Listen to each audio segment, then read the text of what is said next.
Hi, I'm Varun Haran. I'm Senior Editor with Information Security Media Group. I'm speaking today with Gerry Sillars, who is the Vice President for APJ for Skybox. And we're going to be talking about threat analytics, what it actually means, how it can help organizations, and why organizations need threat analytics today. Hi Gerry, thanks for joining us. Good morning, Varun. Thank you. My pleasure, Gerry. Gerry, what does threat analytics mean? Because it means a lot of different things to different people, so why don't you give me a comprehensive definition of it? It's a great question. I'm not sure if I can give you a comprehensive definition. I guess I can tell you from my perspective in talking to people what threat analytics is all about. As we know, organisations, enterprises today have a huge volume of data, a huge bunch of products. You know, from a security specific perspective, a typical enterprise today has 84 products.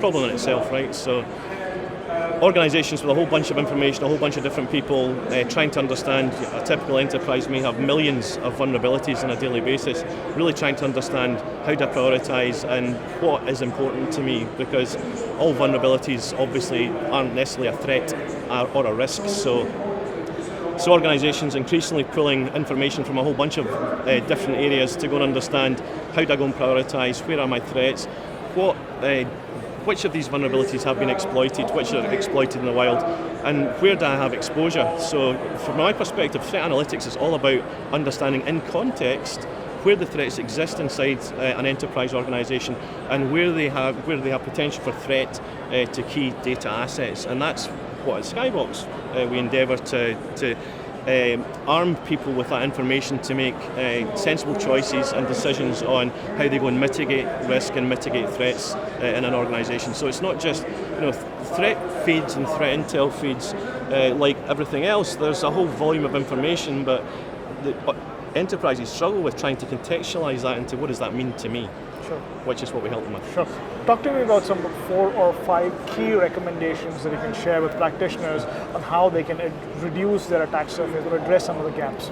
I mentioned attack simulation earlier on. We need to move from being reactive to being proactive, right? So I'd say the first thing is proactivity. Go and understand, how do I go and harden an environment? How do I go and ensure that I am blocking data that could be flown from source to destination? How do I go and understand what potential risk a third party or a fourth party may introduce into my environment because they've got access to, we don't have their access locked down properly, they've got internet access and they may have a 5 or 6 or 7 steps. So proactively go and have a look at how do I go and model and how do I go and manage on a daily basis. Understand how do I, through a process, simply understand where are the important threats on a daily basis and how do I go and how do I move from mass hysteria and panic around patching every day of the week, things that may never actually need to be patched. So understand what's important, what's critical, and how do I go and do something to address that today. I think of the two most fundamental things. The third thing I would say is understand how do I go and consolidate all the information I've got. I've got a whole bunch of information as a CISO or as an enterprise, but it's disjointed, it's in silos. So how do I go and pull that into somewhere where we're breaking down the silos of information and we're giving actionable intelligence to an organisation? So not only silos of information, but then silos of process within an organisation as well. How do you simplify the process of going and remediating a threat? Are probably the top 3 things I would say that people need to be conscious of. So I think one last question, from the conversation we've just had. What is the typical reaction you get from organizations when you actually show them their true attack surface?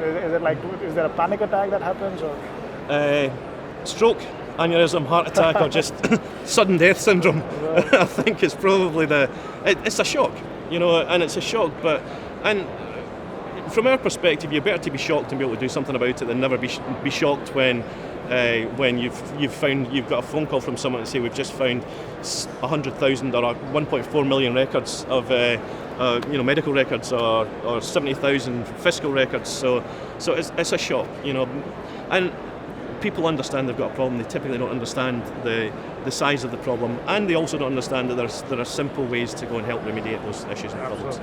Thanks so much, Gerry, for your insight. You're welcome. Thanks, Varun. Pleasure. So that was Gerry Sillars, who is Vice President for APJ for Skybox for ISMG. This is Varun Haran. Thanks for watching.